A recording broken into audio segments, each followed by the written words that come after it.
Good morning, students. This is our third lecture of Chapter 1 History, Bricks, Beads, and Bones. Today we discuss topic 3 Mohenjo-daro, a planned urban center. For this discussion, you have to take a look of figure 1.7 where you found two types of settlement. One is considered as citadel and the other one is considered as lower town.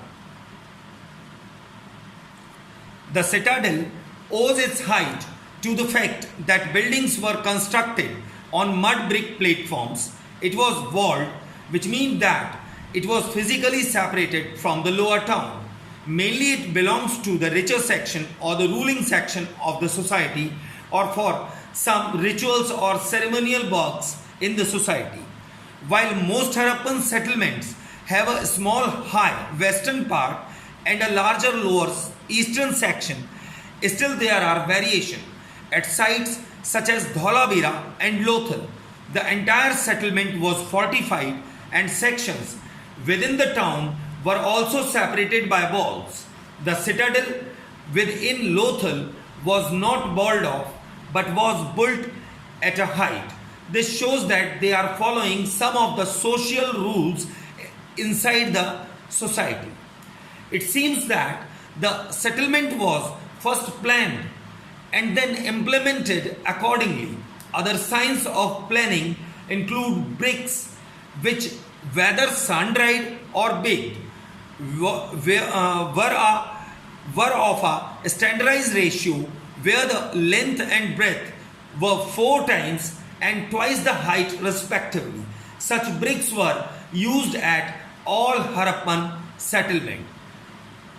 Topic 3.1, which is the subheading of topic 3, is discussing about the drains. It was also one of the most distinctive features of Harappan sites.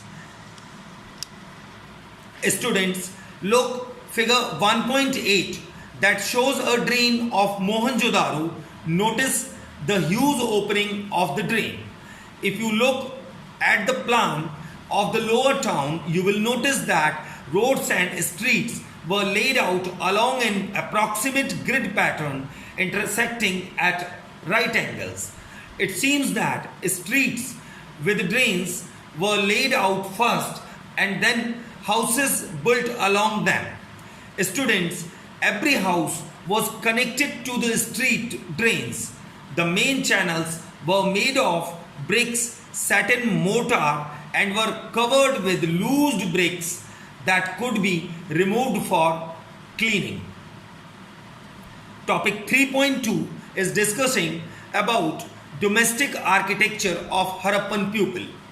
Students, look figure 1.9 which shows an isometric drawing of a large house in Mohenjo-daro.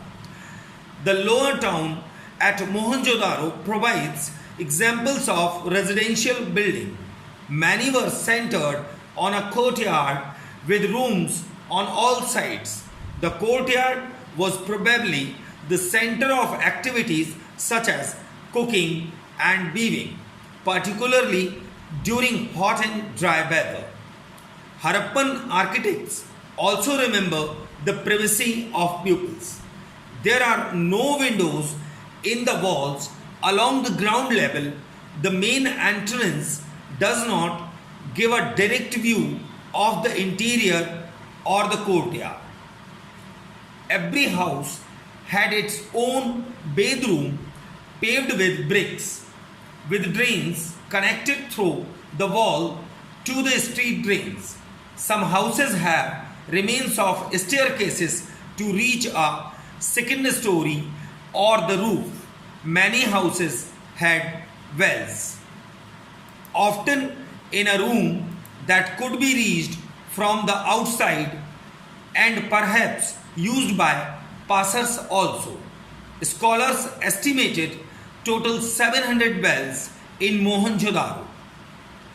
Topic 3.3 is discussing about the citadel.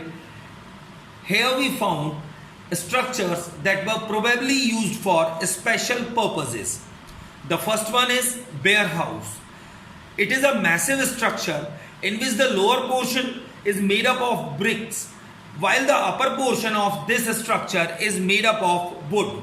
This structure is used for storing grains or food items for the society. They made the upper portion of this structure with the help of wood to prevent the decaying of food items for a long time. The second structure which we found in Mohenjo-daro is the Great Bath.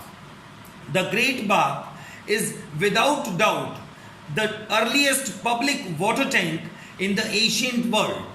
The tank itself measures approximately 12 meters north-south and 7 meters wide with a maximum depth of 2.4 meter. Two wide staircases lead down into the tank from the north and south, and small sockets and edges of the stairs are thought to have held wooden planks or threads. At the foot of the stairs is a small ledge with a brick edging that extends the entire width of the pool. People coming down the stairs could move along the ledge without actually stepping into the pool itself. The significance of the structure is unknown, but it is generally thought to be linked with some sort of ritual bathings. In the fourth lecture, we will discuss some other topics of the same chapter. Stay home, stay safe. Try to make a nice day. Thanks.